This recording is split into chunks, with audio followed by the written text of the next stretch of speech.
চলতি মাসের শুরু থেকে দেশের বিভিন্ন স্থানে তাপপ্রবাহ বইছে। এর প্রভাব পড়ছে মানুষ ও পশু পাখির ওপর।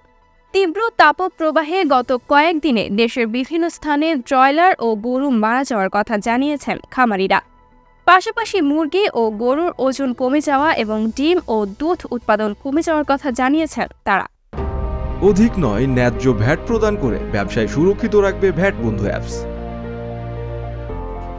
প্রান্তিক পোল্ট্রি খামারিদের সংগঠন বাংলাদেশ পোল্ট্রি অ্যাসোসিয়েশন জানায়, ঈদ উল ফিতরের পর 10-12 দিনে দেশে 10 লাখের বেশি ব্রয়লার, লেয়ার ও সোনালী মুরগি মারা গেছে। এর মধ্যে 80% ছিল ব্রয়লার মুরগি। সব মিলিয়ে ক্ষতির পরিমাণ 200 কোটি টাকার মতো। এরপর গত দুদিনে এ মৃত্যু আরও বেড়েছে বলে জানান খামারিরা। এদিকে বাংলাদেশ ডেইরি ফার্মার্স অ্যাসোসিয়েশনের হিসাবে গত কয়েকদিনে তীব্র গরম, লোডশেডিং ও বাদলা রোগে 2000 গরু মারা গেছে। 1000-এর বেশি গাভী 7-8 মাসে গর্ভপাত করেছে। গরু সুস্থ রাখতে খামারগুলোয় খরচ বেড়েছে অন্তত 20%। এবার কোরবানি ঘিরে সারা দেশে 1,20,00,000-এর মতো পশু প্রস্তুত করা হয়েছে।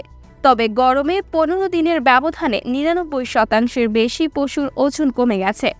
গরু মহিষের আকার ভেদে ওজন কমেছে 30 থেকে 70 কেজি পর্যন্ত।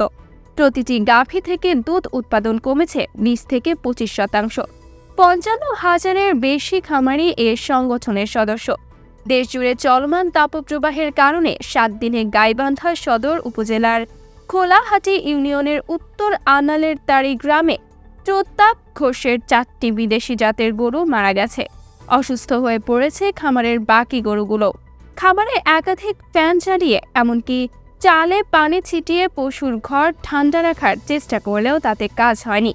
একই কথা জানিয়েছেন গাইবান্ধা সদরের উত্তর গিদারিগাছের ভিটা গ্রামের খামারি জোহামিয়া।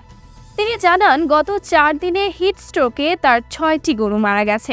গাইবান্ধা সদর উপজেলার বাদিয়াখালী ইউনিয়নের গোলাইবাড়ি গ্রামের খামারি আবু তালেব বলেন, তীব্র গরমে আমার খামারের একটি ফ্রিজিয়ান গরু শনিবার খাওয়া বন্ধ করে দেয়। গতকাল গরুটি মারা যায়। গরুটির বাজার মূল্য অন্তত 85,000 টাকা। তবে খামারের অন্যান্য গরু এখনও সুস্থ রয়েছে। গতকাল দেশের সর্বোচ্চ তাপমাত্রা রেকর্ড করা হয়েছে যশোরে 42.2 ডিগ্রি সেলসিয়াস। দুদিন পর গতকাল চুয়াডাঙ্গায় কমেছে তাপমাত্রা। জেলাটিতে সর্বোচ্চ তাপমাত্রা রেকর্ড করা হয় 41.8 ডিগ্রি সেলসিয়াস। রাজশাহীতে গতকাল তাপমাত্রা 42 ডিগ্রি সেলসিয়াসে পৌঁছেছে। পাবনায় 41.5, মংলায় 41, সাতক্ষীরায় 41.1 ও ঢাকায় 39 ডিগ্রি সেলসিয়াস রেকর্ড করা হয়েছে। বর্তমানে যশোর ও রাজশাহী জেলায় অতি তীব্র তাপপ্রবাহ বয়ে যাচ্ছে। আর খুলনা বিভাগের বাকি জেলাগুলো এবং টাঙ্গাইল, ফরিদপুর, গোপালগঞ্জ, নওগাঁ, পাবনা ও নীলফামারী জেলার উপর দিয়ে তীব্র তাপপ্রবাহ বয়ে যাচ্ছে।